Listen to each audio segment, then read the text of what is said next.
Unleash the power of purpose with impactful business voices, hosted by Nancy Backey and Anita Larson. Each week, you'll be inspired by stories from companies that are making a real difference in the world, and you'll learn practical tips on how to grow your business with an impact. Hi, everyone, and welcome to another week of Impactful Business. You are listening to Impactful Business Voices, and we're excited to have you here. Every week, we talk to business owners that are making an impact in the world, making an impact in people's lives, and sharing their stories, and also getting you some great tips and takeaways that you can use in your business. So we are your hosts. I'm Anita Larson. And hello, everybody. I'm Nancy Backey, and today we have Debbie Brosnan. She is chef and author from the Effortless Kitchen. And I love that because I've always had problems in the kitchen. Debbie hosts virtual cooking classes. She has private lessons. She's even started corporate cooking events, which are wonderful. And she's got awesome cooking retreats. And she has a best-selling cookbook author. She is a best-selling cookbook author. So we're very excited to hear a little bit more about her and how she's serving the clients and how she's really making an impact in this world. Debbie, welcome. Hello, welcome. Thanks for welcoming me. Yes, thanks for having me. I'm really excited to be here and to share what I can offer your listeners. Thank you, Debbie. Well, we are very excited as well to bring you to our podcast today. So, we'd like to always ask, tell us a little bit more about what you do, just so that our viewers and listeners can hear a little bit more how you're serving the world. Okay, so like you said, I do the virtual cooking classes, and I do those kind of regularly during the winter, spring season, and then the fall season. Classes are on Saturdays at 1 p.m. Eastern, and we gather on Zoom and cook a dish together. And my focus is on healthier eating, simple recipes, things that can be done quickly, great weeknight dinner ideas, and I do full instruction. So I never assume that the person in the kitchen knows exactly what they need to be doing. And I also don't want people to do a lot of prep in advance. So we do the recipe from beginning to end together, and then we get to eat a delicious lunch. In addition to that, I do corporate events and private events, also virtually. The cookbook came out in October. It was a huge Amazon bestseller when it launched, and it's still going strong. And I love that it's out there for people who don't have the opportunity to take my classes or didn't have access to me earlier on and didn't know what I was doing, because now they have all of those recipes in their kitchen. They can cook at their leisure. And then, like you said, we have the culinary travel side of the business where we go and a small group.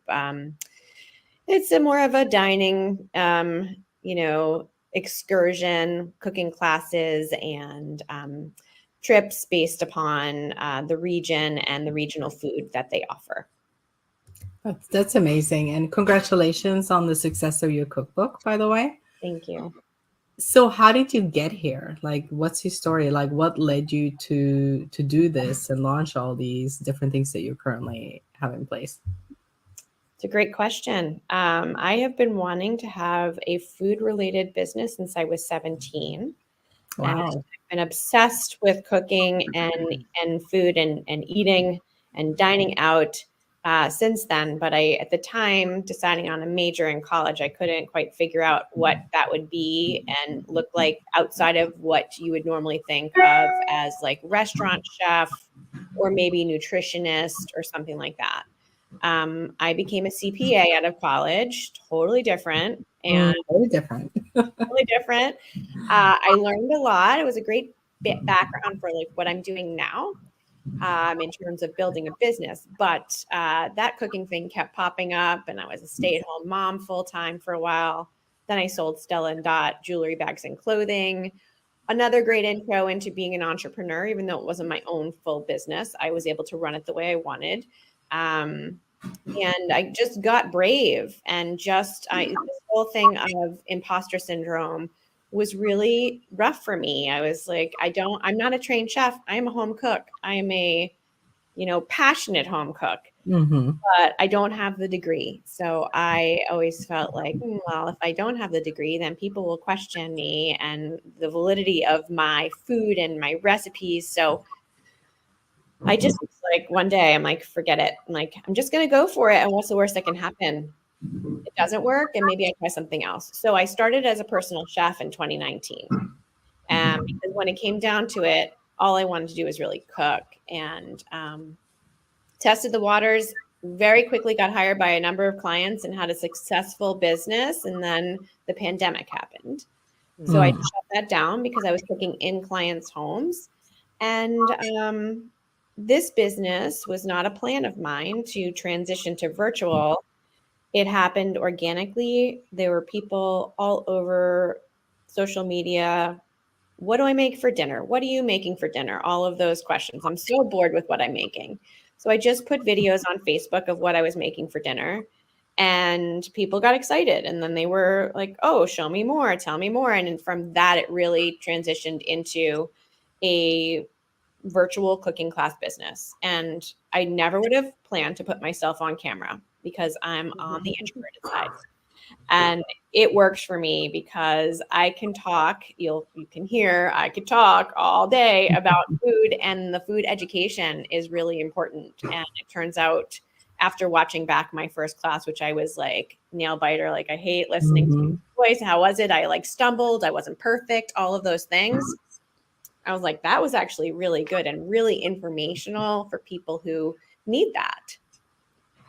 I love the fact how you found a problem and you had the solution for it, and then you created a business. Those are my favorite types of businesses, actually, where it makes sense at the other end, with prospects and future clients.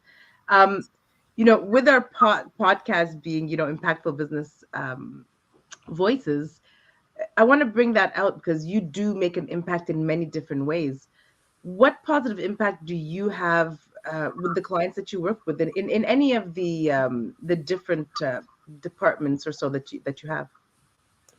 So I would say it was very clear in the beginning of my classes that there's a large number of people out there who feel like they can't cook, or say that they can't cook, or I ruin everything, all of those negative stories they had going on. And when they join a class of mine, they don't have to think. I think the hardest part about approaching the attempting to cook is what do I do? Where do I start?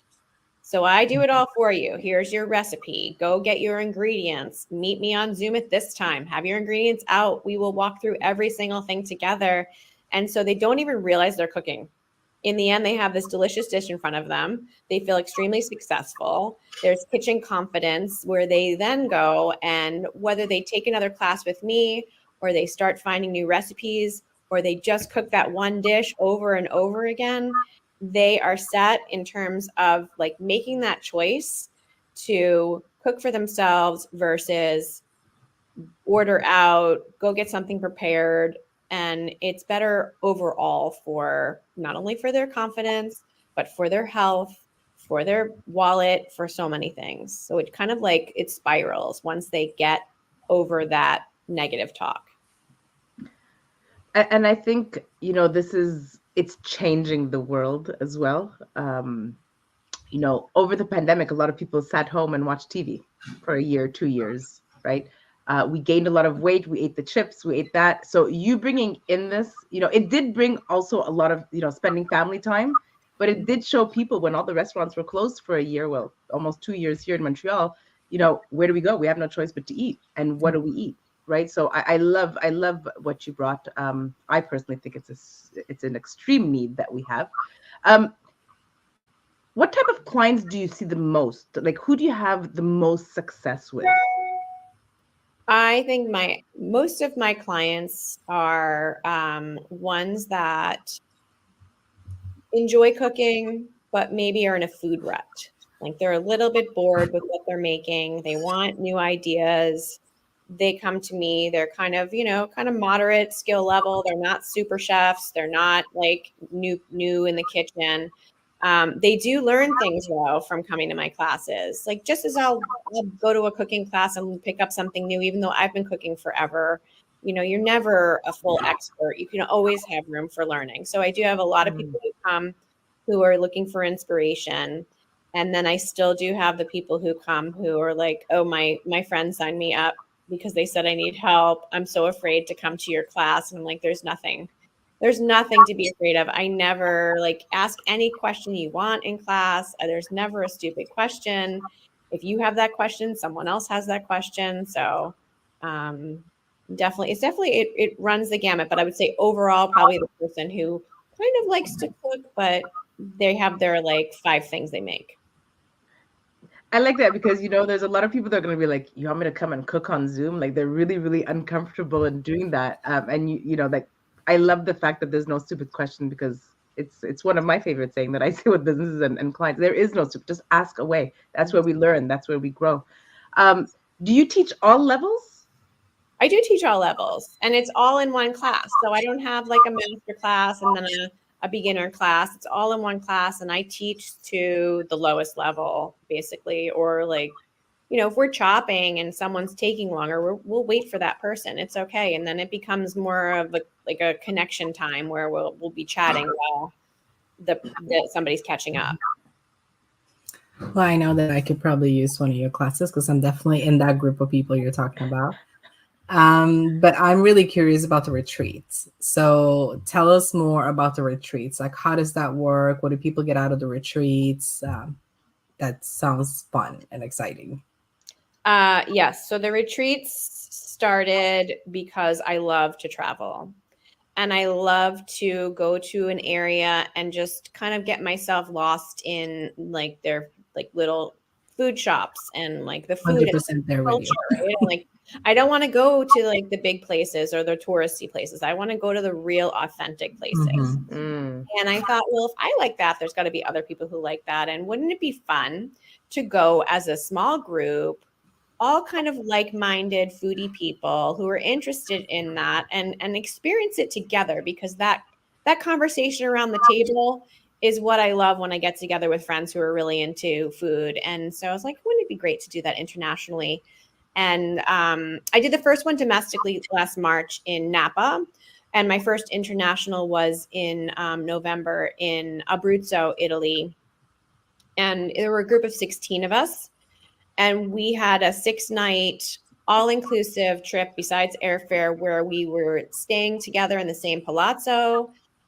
Meals were made for us by the chef in-house, but then he also taught us 4 cooking classes. Oh, wow.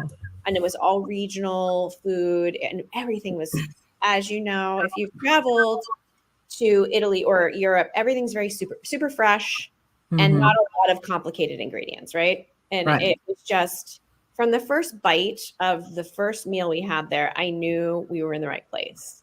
That's all I needed.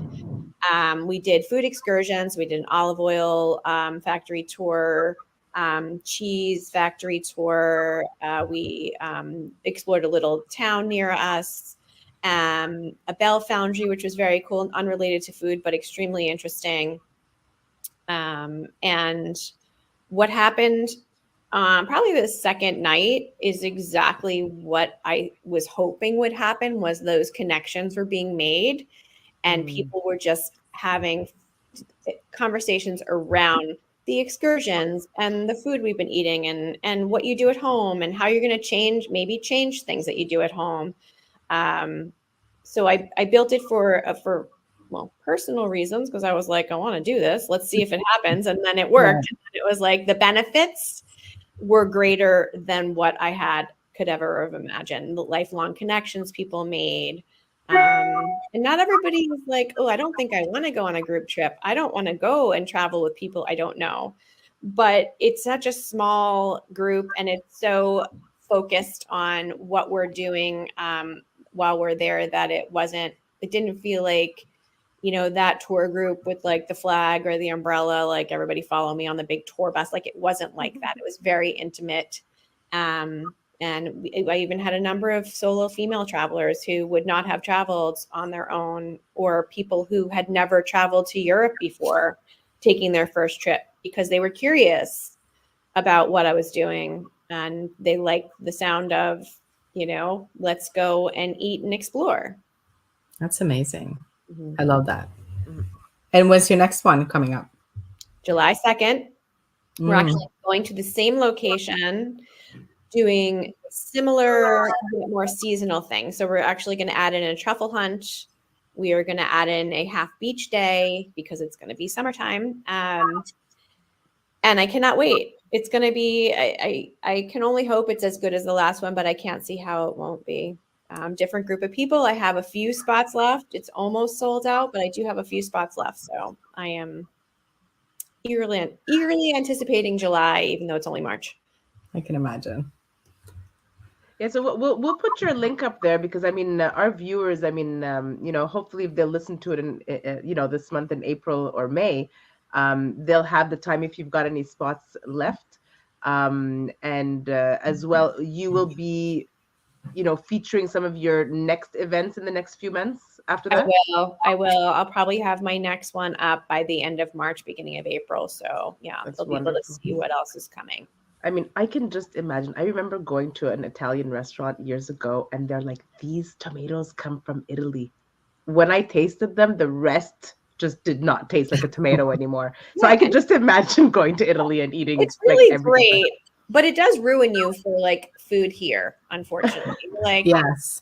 Why is our food so bad? I mean, we can get into a whole other conversation about that. We'll dig ourselves a hole with that one. And it's funny because I think, I'm in Florida and just even, and this is just so silly, but even eating Italian food here in Florida versus eating Italian food in New York City, it's just like it's such a huge difference. Like from the first bite, you just taste the difference. It is. Yeah. It is. I think you get a lot more Italian transplants who are with more authenticity. Yeah, more authenticity. Well, that's actually where I grew up. I grew up in Brooklyn, New York. Oh, okay. I feel like you know what I'm talking about. Part of the influence of why I'm so into food, because we had so much different cultural food anywhere you went. Like it was just, we didn't have the big chains, and we just had all the little places that offered a variety. And I'm also originally from Europe, so I totally resonate with what you're saying with the fresh ingredients, just a few key ingredients. It's just a very different approach to cooking. And I think healthier, fresher cooking than you have here in the US for the most parts. Yes. Yes. I was very curious to know, just changing the topic from your retreats, like on the corporate side, what really got you started? I mean, the pandemic was so hard for so many people. I mean, they didn't go to work. They were like, what got you really started in the corporate cooking? It was the pandemic. It was the need for an event that was virtual because everybody was home, but we can no longer do our summer outing, or we can't do our holiday party. So will you do it virtually for us? And the idea behind it is more about connection and engaging their employees together, especially because everybody was working from home. Versus my classes, which is really more about just the food education and the recipe. There is the connection part of it, but really in the corporate events, it's more about the team building, team connection, and that kind of thing. So, and it's so needed, Debbie. Gosh, I see some people that used to be so happy so they were not happy working in the office. Pandemic came, they're sitting at home. They were great for the first year, like, yes, we're gonna work at home, and then now it's like half the world that's working at home, and I'm just putting a number, it's not a stat. It's like we need people. We need that human, that social. We're social missing interaction. Yeah. So I mean, it's good. They're gonna get to meet them in the cooking. And do you do them live or only on Zoom? So you mean live in person? Yes. I have not started doing live in person because I don't have a commercial kitchen space. That's what I'm working on finding. But then again, that would only be local to me in the Boston area. Which is why I do still do it virtually, because there are companies who still need it. Even if they're back in the office, they may have groups that are spread out across the globe. So for them to be able to gather everybody without flying people in for an event is great. You know, maybe they do their sales kickoff or whatever they do in person, but then they can do these other things that include everybody without making a big production out of it. So just to be sure, a company that has a big conference room can set up little spots with, with their employees, bring the food there, and you'll be just on live, and they'll be doing their team building face to face. I think that is possible, but you run into, like, when you cook, you need a sink. When you cook, you need an oven or something, a hot plate. So that's more challenging. When I do the Zooms for corporate, everybody's in their own home. They're in their own kitchen cooking. Which is they're comfortable there. So I get that as well. And also what it does is it allows family members to join in or to be introduced. So, maybe you've met spouses and partners at events, but maybe you're new to the company. You don't know anybody. And then you really get to see like the personal side of your coworker that you would never get to see otherwise. Love it. It's very interesting. Yeah. So I know that you talked about your journey. This is not the business you originally had planned out. You just wanted to get into food somehow, and you got there. But I'm sure you had millions of surprises along the way. But what has surprised you the most with sort of the impact that you get feedback on from your clients that you work with, whether it's corporations or individuals, and just that, hey, I'm making a difference there? Like, what's the biggest surprise you've had through your journey? Well, I think I covered it. But the biggest surprise was, when you are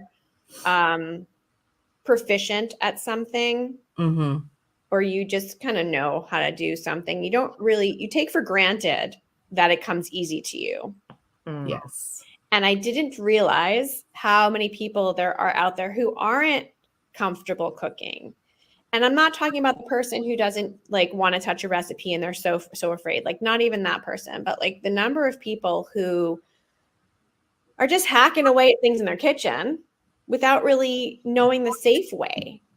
And it really dawned on me when I started doing the classes, because I can see some of what people are doing in their kitchen. I can't see it all because my camera is set up so that you can see everything I'm doing. But even if you had your camera off, you could take my class.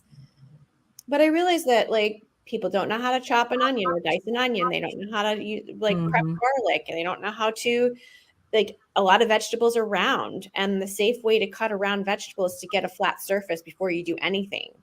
And you get to the end point, you'll get a chopped vegetable no matter how you do it, but there's a safer way. And that's kind of what I was realizing that people don't know. So I ended up making very short, like 1.5 minute videos of how to chop an onion, how to chop, prep garlic, ginger, carrot, butternut squash, like so many things that they're hard for people to do. They don't really have the education in it. And I'm not saying I am the expert. I'm sure there's other ways to do it, but here's my way that I feel is safer, and you're going to, potentially not cut your fingers. Debbie, it's not just the expert, it's that you have such a passion. Like, I feel you right through our video. Like, your passion in cooking, like, I'm actually excited to get to your class because I don't enjoy the kitchen. I love to eat. I don't either. Do I enjoy the prep and all that? No, I actually make it complicated. So yeah, no, I think it's wonderful. And when I make it complicated, I just order something to eat or just make something quick, or, and unless I get my daughter to cook, she can cook a storm, but that doesn't happen every day. I want to be able to put that passion back in there. So I love it. I love it. I honestly will definitely come to one of your classes in the next few weeks. We have many different listeners. But for anybody that wants to learn how to cook more at home or on the corporate ride and really be healthier, save money, save time. I mean, they go hand in hand, like this whole pandemic, and I don't want to bring two things, but the pandemic made us, we were like, oh my God, we've got more time. We don't have to drive, be in traffic. So we're saving, 2-3 hours for some people when they were working. Now they're like, they have that extra 2-3 hours. But now over the last few years, they found things to fill that time. And we're saying, my God, we're busier than ever. But what is that number one tip that you can give to those that really want to know a little bit more about how to cook better? Ooh, one. Okay. Okay, two if you really more have. than one. I mean, to wrap it up into one, I mean, I think first of all, the most important thing to think about is actually cooking for yourself versus ordering out, and why, right? It's going to be better for your body. It's going to be better for your health, better for your family, and you save money. There's a lot of reasons. But what do you do when you're like, oh, I don't know where to start. I don't know what to do. Like, maybe my cookbook's amazing for it just because I've built it so that like it is simple ingredients, simple recipes, very, very detailed instructions so that you don't have to worry about getting lost in a recipe. But I think also, if you don't want to just kind of like look up a recipe, asking a friend for their favorite weeknight recipe is really helpful because you know that it's tried and true for them. And maybe it's boring for them now because they use it all the time, but it's new to you. And then you got to be really methodical going through a recipe, reading through everything, knowing what ingredients you have to have out, reading through the directions so you know all like, does it take time to have something rest, or do I need to have my oven preheated, or all of those things? Because what makes cooking complicated is not being prepared. And just, you go to the grocery store. I love grocery shopping, but I know a lot of people don't. But I mean, I'll go get my ingredients and then I'll I'll probably shop for a couple of days. I like going there frequently, which a lot of people don't like, but I'll make sure everything's out. And maybe I don't chop everything and have everything like it's called mise en place, where you have everything chopped and ready to go. That's a great way to do it. So you're just ready when you start. But just knowing that I've got to have my water boiled before I try to cook pasta, because otherwise I'm going to wait 15 minutes and I'm just going to sit there. I'm going to get irritated. Why is this taking so long? This is so boring.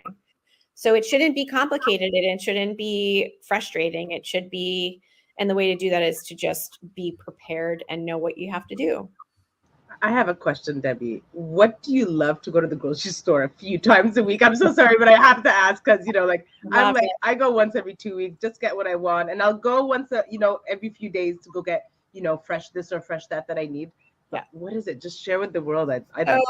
First of all, I shop midweek, mid-morning.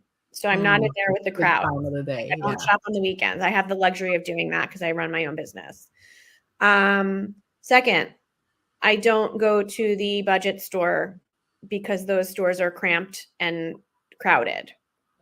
I shop at Whole Foods and, I buy what I want for the meals that I'm making. And then my husband shops at the budget stores for everything else we need. So I'm not going to the grocery store and buying all of our necessities. I'm going to the grocery store to buy enough ingredients for 2 meals, maybe 3, and maybe some stuff for lunch and snack. But I'm not going and getting the bulk of everything. So that's why it's enjoyable, because I'm like, it's not crowded. I'm walking around with the cart. I'm relaxed. I can't wait to learn that from you.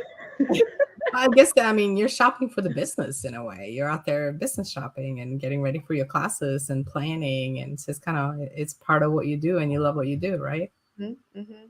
And for her family too, right? It's part of her every day. So we love that. It is. Debbie, go ahead. I was going to say there's one thing we didn't ask, which I really want to know. I want to know specifically, like, what type of food do you cook in your classes? It's a good question, because you know that people are listening going, well, she loves Italy. She must make Italian food. And we didn't talk about that. I have a wide variety of things I like to cook because I like to keep it fresh and I like to keep it interesting for people. So I teach from almost all different ethnic backgrounds. I try to stick with the ones that, since I've been doing this for almost 3 years, I try to stick with the ones that are more desirable for people. So those tend to be Asian flavors, noodles, and Italian is popular. But just to if we talk about my cookbook quickly in the sections that I have, I've got soup, salads, and appetizers, but then I have a whole vegetarian section. And in there, I love a bowl. I love the bowl trend where everything's fresh and you just put a bunch of components and it makes a complete dish. So I have a full vegetarian section. I have a section on noodles and pasta. Meatballs from around the world is my favorite baby. Like, I love a good meatball. And that all those meatballs, we have Greek, we have Italian. I forget what other, I don't want to trip myself up, so I will stop there. And then I have my meat dishes, but also those dishes can be flexed for vegetarian, vegan, dairy-free, and gluten-free if it allows. So every recipe has substitutions on it if it's possible. So I just want to be able to accommodate all types of, cater to all preferences. Restrictions. Yeah. That's awesome. Yeah. That's. I'm coming to your house, Debbie, to have your next meal. Come to my house. Yeah, I know. And then you can be unlike my kids. Why are we eating this? Oh, they, trust me, if they taste my food, they'd be like, "Mom, we're coming back home."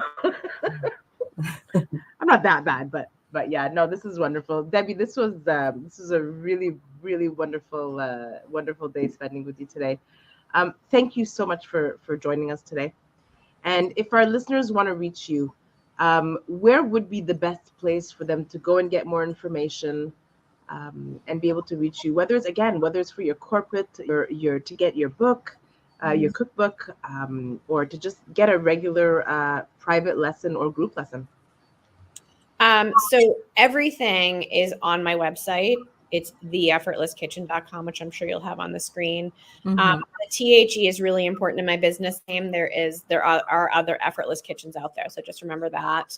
If you're interested in what I'm doing on a more kind of regular, fun, let me see your photos type of basis, I'm on Instagram, on LinkedIn also. So I post like pictures of what I'm making for dinner or pictures of what I've eaten out. There's a lot of people who love seeing that kind of thing, even though they're not even local to Boston. They're like, let me see what you had for dinner. So I would say my Instagram and my LinkedIn. And we're sharing all those handles here, so anybody can reach out and connect with you.